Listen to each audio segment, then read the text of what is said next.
Court में chief justice of India के द्वारा अभी हमारे देश के अंदर में प्लेस ऑफ वर्शिप वाला जो कानून था उसमें सुप्रीम कोर्ट ने गड़बड़ कर दी थी। तो ये पैटर्न्स होते हैं, जिस इंसान ने पैटर्न्स बनाने सीख लेना अपने सिस्टम के अंदर में उसको कभी कोई दिक्कत नहीं रहती है। टेबल पर एक इंटरनेशनल लैंग्वेज डे सेलिब्रेट किया जाता है। भाई साहब वो पाकिस्तान के द्वारा नहीं, वो बांग्लादेश के नाम पर सेलिब्रेट किया जाता है, क्योंकि बांग्लादेश के अंदर में मैक्सिमम मुस्लिम कम्युनिटी देखने को मिलेगी। बट इस मुस्लिम कम्युनिटी की दिक्कत ये कि मुस्लिम कम्युनिटी जो है ये भाई साहब बंगाली लैंग्वेज बोलती है।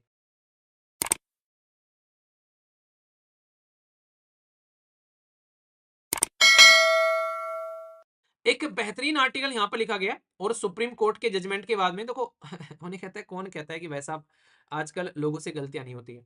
सुप्रीम कोर्ट में चीफ जस्टिस ऑफ इंडिया के द्वारा अभी हमारे देश के अंदर में प्लेस ऑफ वर्शिप वाला जो कानून था उसमें सुप्रीम कोर्ट ने गड़बड़ कर दी थी।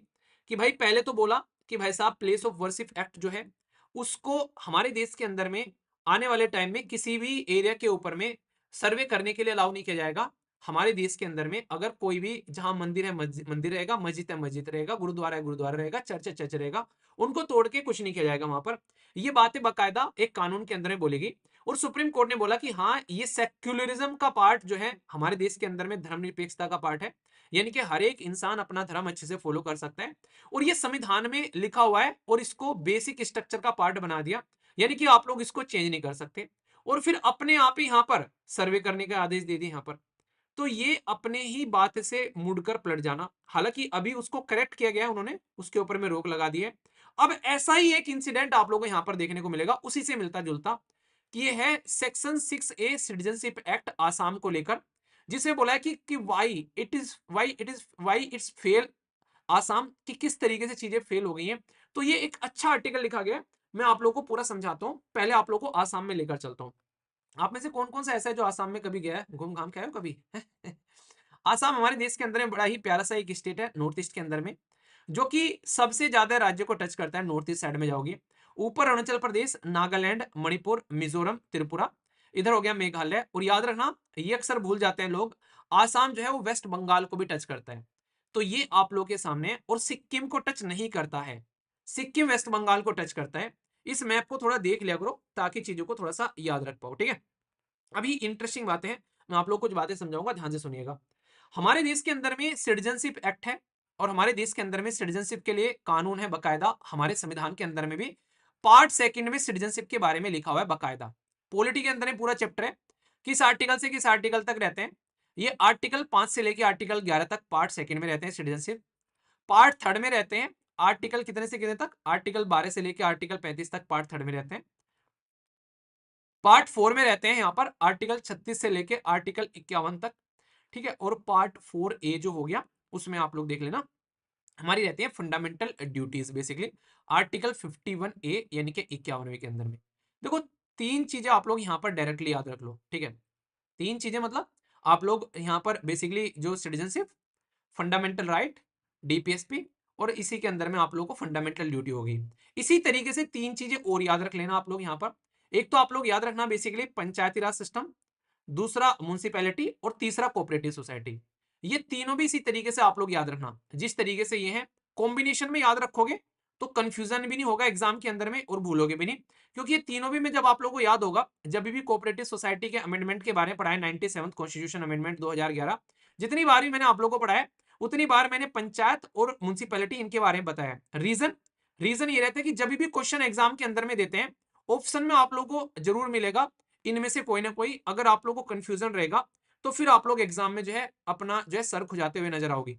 तो इसलिए कॉम्बिनेशन में पढ़ा करो। जैसे पॉलिटी पढ़नी है तो आप लोगों को प्रेसिडेंट पढ़ना है, उस टाइम पर तो गवर्नर साथ में निपटा लो, वाइस प्रेसिडेंट इसके साथ में, प्राइम मिनिस्टर के साथ में आप लोग सीएम निपटा लो यहाँ पर, ठीक है। सुप्रीम कोर्ट पढ़ रहे हो तो साथ में हाई कोर्ट आप लोग अपने निपटा लो यहाँ पर। तो इसी तरीके से आप लोग यूपीएससी पढ़ रहे हो तो स्टेट पीसीएस वाला, जो खासकर स्टेट पीसीएस या फिर यहाँ पर जो ज्वाइंट पब्लिक सर्विस कमीशन है वो वाला चैप्टर आप लोग निपटा लो यहाँ पर। तो कॉम्बिनेशन में जब आप लोग इस तरीके से स्टडी करते हो, इसलिए मैंने आप लोगों को पॉलिटी पढ़ाते टाइम भी ये चीज ध्यान रखी थी, आप लोगों को याद होगा कि कॉम्बिनेशन में चीजें करवाइए। तो ये कॉम्बिनेशन बनाना सीखो अपने स्टडी में, आप लोगों को बहुत फायदा देखने को मिलेगा, ज्यादा चीजें याद भी नहीं करनी पड़ेंगी और बहुत सारी चीजें आप लोग को याद होनी स्टार्ट हो जाएंगी, ठीक है। तो ये पैटर्न्स होते हैं, जिस इंसान ने पैटर्न्स बनाने सीख लेना अपने सिस्टम के अंदर में उसको कभी कोई दिक्कत नहीं रहती है। मैक्सिमम लोग जो है पैटर्न्स नहीं बना पाते हैं और फिर वो परेशान रहते हुए नजर आते हैं, ठीक है। इसमें थोड़ा सा टाइम लगता है, पर एक बार को आप लोगों ने समझ लिया, किसी ने समझा दिया, तो फिर कोई दिक्कत नहीं होगी। ऐसे ही आप लोग बहुत सारी जगह आप लोग ये चीजें इस्तेमाल कर सकते हो, ठीक है। अब चलते हैं आगे। तो ये समझ में आ गया सिटीजनशिप कहां पर है, याद रख लेना। और स्टेट पीसीएस में तो इतने क्वेश्चन पूछते हैं, इनको मैच करने के लिए, पार्ट सेकंड में सिटीजनशिप, पार्ट से थर्ड में ये फलाने, ऐसे क्वेश्चन भी आप लोग के बनते हैं, तो इसलिए रिकॉल करते रहा करो।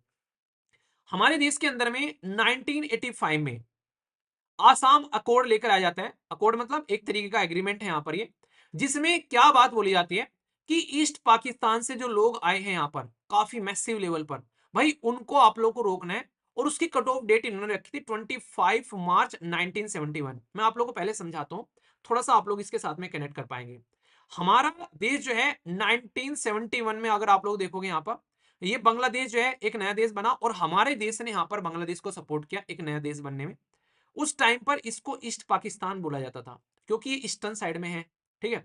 और इसको वेस्ट पाकिस्तान बोला जाता था क्योंकि ये वेस्टर्न साइड में है। तो हमारे देश से अलग होकर एक देश नहीं बना था, रियलिटी में दो पार्ट अलग हुए थे हमारे, एक पाकिस्तान और एक ईस्ट पाकिस्तान। यानी कि हमारा देश तीन पार्ट में डिवाइड हुआ था, अगर नॉर्मली आप लोग इस चीज को समझना चाहते हैं। इसीलिए यहां पर ईस्ट पाकिस्तान लिखा हुआ है, ठीक है, क्योंकि इससे पहले इसको ईस्ट पाकिस्तान बोला करते थे। फिर 1971 में क्या हुआ, 1971 में यहां पर ईस्ट पाकिस्तान जो है वो चेंज होकर बांग्लादेश बन गए यहां पर। और दुनिया में मैं एक आर्टिकल डिस्कस करूंगा, अगर आज टाइम मिल गया तो आज, वरना मैं संडे में डिस्कस करूंगा, बहुत बेहतरीन आर्टिकल होगा आप लोगों का। इंटरनेशनल लेवल पर एक इंटरनेशनल लैंग्वेज डे सेलिब्रेट किया जाता है। भाई साहब वो पाकिस्तान के द्वारा नहीं, वो बांग्लादेश के नाम पर सेलिब्रेट किया जाता है, क्योंकि बांग्लादेश के अंदर में मैक्सिमम मुस्लिम कम्युनिटी देखने को मिलेगी। बट इस मुस्लिम कम्युनिटी की दिक्कत यह है कि मुस्लिम कम्युनिटी जो है ये भाई साहब बंगाली लैंग्वेज बोलती है, और यहां पर पाकिस्तान के अंदर में ये उर्दू लैंग्वेज बोलते हैं। तो इन्होंने फोर्स करने की कोशिश की थी कि इन मुस्लिम कम्युनिटी को, इनको बोलते हैं कि तुम असली मुसलमान नहीं हो, तुम्हारे ऊपर हिंदू जो बेसिकली कल्चर का बहुत ज्यादा इंपैक्ट है यहाँ पर, तो तुम असली रियलिटी में असली मुसलमान नहीं हो यहाँ पर ये। तो इसको लेकर बहुत सारी दिक्कतें इनको झेलनी पड़ी थी, जिसके लिए लैंग्वेज के नाम पर भाई साहब इस देश के अंदर में प्रोटेस्ट होने स्टार्ट हो गए थे, जब इन्होंने उर्दू थोपने की कोशिश की थी यहाँ पर इनके ऊपर में। तो इसकी वजह से आप लोग यहां पर समझ सकते हो, जब यहां पर बहुत प्रोटेस्ट हुए तो मुजीबुर रहमान साहब जो हैं वो यहां पर इनके लीडर थे, वो सामने निकल कर आए। तो यहां पर उस टाइम पर बहुत सारे लोगों की जान गई, कई साल तो कई सारे लोग तो ये कहते हैं कि 3 मिलियन तक, यानी कि लगभग 30 लाख लोगों को मौत के घाट उतार दिया गया। कोई कहता है 5 लाख, कोई कहता है 11 लाख। सोचो कितने लोगों को यहां पर मारा गया, इसको अपने कंट्रोल में करने के लिए बांग्लादेश को। तो जब लोगों को मारा जा रहा था तो बहुत सारे लोग जो हैं वो अपनी जान बचाकर इधर उधर भागने स्टार्ट हुए। तो बहुत सारे लोग जो हैं भारत के अंदर भी आए। अब भारत के अंदर में लोग यहां पर आते हैं, तो अभी सुप्रीम कोर्ट ने क्या बोला, सेक्शन 66 ए, सेक्शन 6 ए, सॉरी, सेक्शन 6 ए सिटीजनशिप एक्ट का यहां पर, उसके अंदर में एक आसाम अकॉर्ड के तहत में चीज रखी गई कि इसके बाद में अगर कोई भारत के अंदर में आ रहा है कोई इंसान, तो भाई उसको सिटीजनशिप प्रोवाइड नहीं कराई जाएगी, उसको एक रिफ्यूजी के तौर पर रखकर उसको वापस भेजा जाएगा। एक साइड में तो यहां पर ये बोल दिया, तो सुप्रीम कोर्ट ने यहां पर इसको एक तरीके से अपहेल्ड कर दिया, ये पर्टिकुलर जो डिसीजन था। दूसरी साइड में सुप्रीम कोर्ट ने क्या करा, कॉन्ट्राडिक्टरी एक बात बोल दी यहां पर। तो उसको लेकर यहां पर बात चल रही है, और वही मैं आप लोगों को समझाऊंगा, अभी इसको दोनों में बताऊंगा कि दोनों में क्या क्या बातें हैं आप लोगों को देखने को मिल रही है।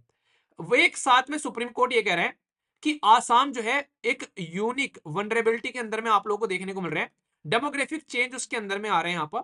तो यहाँ पर एक तरीके से आर्टिकल 14 जो है, नॉर्मली आप लोग इक्वेलिटी के बारे में बात करते हैं, ठीक है, तो यहाँ पर आसाम के अंदर में आप लोग यहाँ पर चीजें चेंज होती नजर आ रही है, ठीक है। एक साइड में तो सुप्रीम कोर्ट ने बोल दिया कि हाँ सही है कि बाहर से इंसानों को नहीं आना चाहिए यहाँ पर, कि भाई आसाम के अंदर में चीजें चेंज हो रही है। दूसरी साइड में सुप्रीम कोर्ट पता है क्या कह रहा है अभी एक केस के अंदर में, उसने ये बोला, और वो आर्टिकल मैंने डिस्कस किया था पूरा, अगर आप लोगों को याद होगा।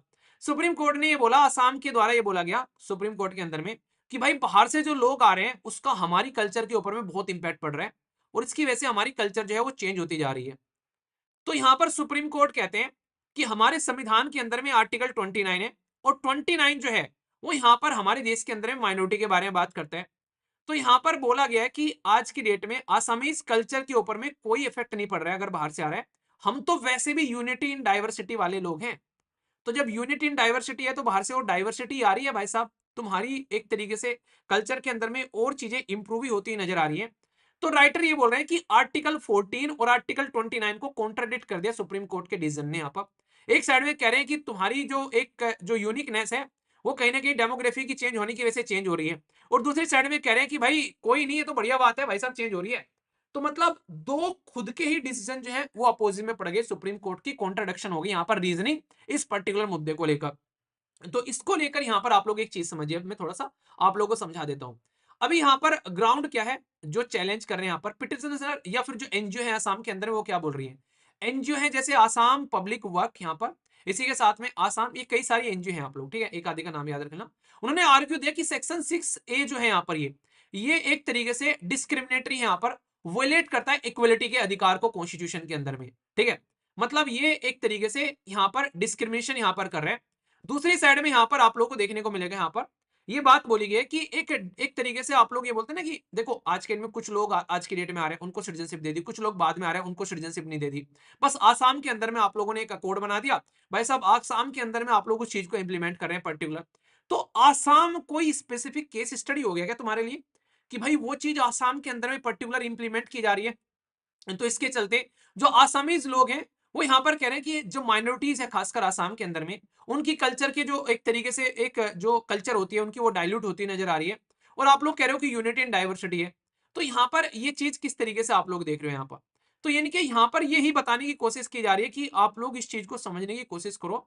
अगर एक घर में 4 लोग रह रहे हैं ऑलरेडी और उसमें 2 लोग एक्स्ट्रा आ जाए दूसरी लैंग्वेज बोलने वाले, मुझे अभी भी याद है मेरे साथ में मेरे जो दोस्त थे वो बेसिकली जिस तरीके से लैंग्वेज वो यूज करते थे जब मैं अपनी इंजीनियरिंग कर रहा था, भाई साहब मैंने उनके सॉन्ग तक मैंने उनके लैंग्वेज के बहुत सारे वर्ड बोलने लगा था मैं, ठीक है। तो इसका इम्पैक्ट क्या है, एक साइड में तो आप लोग पॉजिटिव ले सकते हो कि यार दूसरी लैंग्वेज भी सुनने को मिल गई, एक साइड में इसका नेगेटिव इम्पैक्ट ये बनता है कि इंसान जो है वो अपनी चीजें छोड़कर वो सामने वाले की चीजें अडेप्ट कर ली, उसने अपनी अपनी यूज ही नहीं करा, आजकल उन्हीं के साथ में वही सारी चीजें एंजॉय कर रहा है। तो यहाँ पर अगर वो ज्यादा क्वांटिटी में हो जाए तो भाई साहब अपनी चीजें छोड़कर उन्हीं की एंजॉय करने लगते हैं। आज के में खुद देख लो, सो कॉल्ड सेलिब्रिटीज हैं बॉलीवुड की, भाई वो हिंदी मूवीज में काम करती हैं दवाकर, ठीक है, हिंदी मूवीज काम करती हैं, हिंदी मूवीज में पैसे कमाती हैं, उनके करियर हिंदी मूवीज में चलते हैं।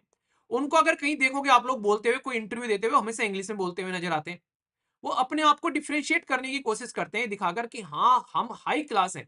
और कोई नॉर्मल इंसान अगर चला जाए उनके लेवल पर बॉलीवुड में काम करने के लिए, वो जो इंग्लिश लैंग्वेज यूज करता है तो उसकी मजाक उड़ाने लगते हैं। कंगना रनावत की दुनिया भर की मजाक उड़ाई गई कि वैसा वो इंग्लिश नहीं जानती है, डिक्शनरी लेकर घूमती है, पता नहीं क्या-क्या बोलते थे उसके बारे में। बहुत सारे ऐसे लोग हैं यहाँ पर आज की डेट में, उनकी मजाक उड़ाते हुए लोग नज़र आते हैं, अपने आप को डिफरेंशिएट करने के लिए। तो यहाँ पर लोग जो हैं उसमें अलग-अलग लेवल पर अलग-अलग तरीके के डिस्क्रिमिनेशन आप लोगों को देखने को मिलते हैं। भाई आज की डेट में भी अगर कोई मेरे साथ में बात करता है हिंदी में, हिंदी बात कर लो, इंग्लिश में बात करता है, इंग्लिश में बात कर लो। सामने वाले को समझ में आना चाहिए कि तुम बात कैसे कर रहे हो। तो यहाँ पर अगर सामने वाले को इसलिए तुम इंग्लिश में बात कर उसको बेसिकली दिखाना चाह रहे हो कि भाई तुम ज्यादा पढ़े लिखे नहीं हो, तो this is just a medium of communication. आप लोग इसको थोप नहीं सकते उस इंसान के ऊपर में ये बोलकर आप लोग की यहाँ पर कि ये तरीके से तुम जो है एक नहीं बहुत ही एक गवार टाइप के आदमी हो। तो ये चीजें सही नहीं है क्योंकि हम लोगों ने इंग्लिश को इसलिए प्रेफरेंस दे दिया क्योंकि इंग्लिश यानी कि अंग्रेज हमारे ऊपर रूल करके गए थे। तो हम लोग को लगता है कि यार जो रूल करने वाले होते हैं वो राजा होते हैं और राजाओं को अक्सर जो है इंसान जो है प्रेफरेंस करता है कि यार इसके जैसा बनना है। अगर कल हिंदी सब दुनिया पर रूल कर रही होती और हमारे देश जो है दुनिया को अपने कंट्रोल में लेकर चल रहे होते, तो आज हिंदी को लोग सीखने के लिए ललायत रहते कि भाई ये राजाओं की लैंग्वेज है क्योंकि ये दुनिया पर रूल करके गए हैं। तो जिसने रूल किया है अक्सर जो रूल करने वाला रहता है उसको लोग अपने एक तरीके से उसके जैसा बनने की कोशिश करते हैं। तो ये सिस्टम आप लोगों को देखने को मिलेगा। तो इसलिए डिस्क्रिमिनेशन आप लोगों को समझना पड़ेगा किस लेवल पर निकल कर आते हैं। डिफेंस अगर बात करें जो इस सेक्शन को लेकर डिफेंस है, सरकार डिफेंड करती है सेक्शन 6A को लेकर। Article 11 of the constitution empower करता है पार्लियामेंट को कि भाई हमने अपने हिसाब से सिटीजनशिप को रेगुलेट कर सकते हैं, तो हमारा जैसा मन करेगा ऐसे कानून बनाएंगे, ठीक है। सेंटर आर्ग्यू करता है सेक्शन 6A जो है, ठीक है, तो यहां पर सेक्शन 6 जो है were be stuck down a vast number of resident बाहर से जो आ रहे हैं हमारे देश के अंदर में एंट्री कर जाएंगे। मतलब अगर 6A हम लोगों ने हटा दिया तो भाई आज की डेट में बांग्लादेश से नहीं, आज की डेट में म्यांमार से लोग एंट्री करेंगे। आज की डेट में आप लोगों को रोहिंग्या कम्युनिटी वाले एंट्री करते हुए लोग नजर आएंगे यहाँ पर। ऊपर से जहां पर भी दिक्कत होगी भारत के अंदर में एंट्री करेंगे, हम लोग ही नहीं पाएंगे। दुनिया भर के लोग स्टेटलेस हैं आज की डेट में। सबसे ज्यादा खुश तो इसीलिए हो जाओ कि आप लोगों के पास में एक देश है बकायदा बोलने के लिए, लेकिन हम लोग भारत के हैं। सीरिया के लोग, पैलेस्तीन के लोग, इधर आज के डेट में अफगानिस्तान के बहुत सारे लोग, इधर म्यांमार के लोग, बांग्लादेश के निकले हुए बहुत सारे लोग यहाँ पर। चाइना के जो बेसिकली रैखाइन जो सॉरी ये पर्टिकुलर जिंगजियान कम्युनिटी में बहुत सारे लोग यहाँ से जो निकल कर गए हैं। अभी रसिया से बहुत सारे लोग जो भाग कर गए यहाँ से जान बचाकर। यूक्रेन से जो लोग भाग रहे हैं आज के डेट में दुनिया भर की जान बचाकर। बहुत सारे एरिया में आज के डेट में स्टेटलेस लोग बन चुके हैं जिनके पास में कोई खुद का स्टेट नहीं है और वो रिफ्यूजी के तरीके से दूसरे जहां पर अपनी जान बचाकर रहना चाहते हैं। तो भाई उनके लिए आप लोग सोचो कितनी एंट्री देश के अंदर में हो जाएगी, तो उनको रोकना भी जरूरी है। तो इसीलिए यहाँ पर बोले कि सेंटर जो है वो यहाँ पर इसीलिए इसको प्रोटेक्ट करती है और हाईलाइट करती है कि आसाम जो है उसका एक डाइवर्स स्टेट अलग तरीके का रहा, डेमोग्राफिक चेंज होगी, वहां पर अलग चीजें, यहाँ पर अलग चीजें, इसलिए यहाँ पर ये चीज देखने को मिलती है। पर राइटर ये कह रहे हैं कि आप लोगों को इसका कोई सॉल्यूशन तो निकाल कर लाना पड़ेगा। ऐसे थोड़ी ना कि आप लोग इसको मझधार में छोड़ सकते हो कि भाई हाँ ये ऐसे है और इसको इस तरीके से आप लोग बीच में छोड़ दें यहाँ पर। तो इनके बैलेंस बनाने वाली बात यहाँ पर ये कि आप लोग को रियलिटी में समझना पड़ेगा। एक साइड में तो आप लोग खुद ही बोल रहे हो कि कल्चर चेंज नहीं हो रही है वहां पर, दूसरी साइड में कह रहे कल्चर चेंज हो रही है वहां पर, दूसरी साइड में कह रहे कल्चर चेंज होने में क्या ही जा रहा है, सही है कल्चर चेंज हो जा रही है तो यहाँ पर। तो ये चीजें समझनी पड़ेगी और इसका उदाहरण भी दिया है राइटर ने।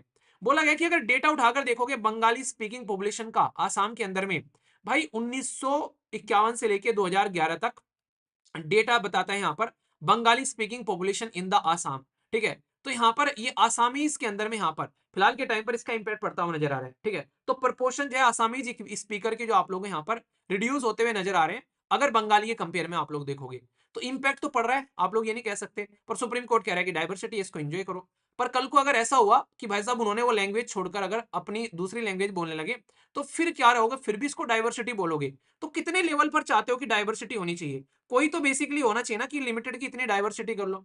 जैसे कि मैं आप लोग को हमेशा बोलता हूं कि आप लोगों को ऑफिस में अगर कहीं जाना पड़े जहां पर इंग्लिश कंपलसरी है कि वहां पर इंग्लिश बोल लो, कोई दोस्त अगर हो दूसरी लैंग्वेज का उसके साथ में दूसरी लैंग्वेज बोल लो। ठीक है, पर लेकिन जब अपने घर वालों से बात करो या फिर अपने घर में बैठो हमेशा अपनी लोकल लैंग्वेज बोलो। बिहार हो बिहारी बोलो, गुजराती हो गुजराती बोलो, महाराष्ट्र हो महाराष्ट्र मराठी बोलो, जो भी आप लोग का मन करता है वो बोलो, बिल्कुल ठेठ भाषा में, जो भी आप लोग का दिल खुश कर कर आप लोग गप्पे फेंकते हो जिस भाषा में। वो लैंग्वेज डेवलप की गई है लंबे समय तक एक पैटर्न के थ्रू, हवा हवा में वो लैंग्वेज निकल कर नहीं आई है यहाँ पर। तो इसी चीज को आप लोगों को समझना पड़ेगा। ठीक है, तो जो डेमोग्राफिक शिफ्ट हो रहा है, लैंग्वेज में जो चेंज आ रहा है, कल्चर में जो चेंज आ रहा है, तो इसी को कोर्ट में चैलेंज किया जा रहा है और कोर्ट जो है आर्टिकल 29 का हवाला दे कह रहा है कि यूनिटी इन डाइवर्सिटी है। तो ये मुद्दा सुलझाने वाला है। आसाम फेल हो चुका है अगर आप लोग ऐसे देखोगे, अगर इस तरीके से इसको चीजों को लेकर चलोगे। तो एक बेहतरीन एंगल के तरीके से आर्टिकल लिखा गया, पर फिर से याद रखना आर्टिकल 14 बोल दिया इन्होंने, आर्टिकल 29 बोल दिया इन्होंने। तो कई सारे आर्टिकल ऐसे आप लोगों को देखने को मिलेंगे जिसका इस्तेमाल होता हुआ नजर आता है। और मैं इसलिए कहता हूं कि रटनी नहीं है चीजें, आप लोग सुनते चलोगे तो आप लोगों को ये आर्टिकल याद हो जाएंगे। इतनी बार तो मैं ही रिकॉल करा दूंगा। ठीक है, तो इसलिए चीजों को सुनते हुए चलो, कंफ्यूजन आना नहीं है। समझ में आ रहा है क्या कह रहा हूं?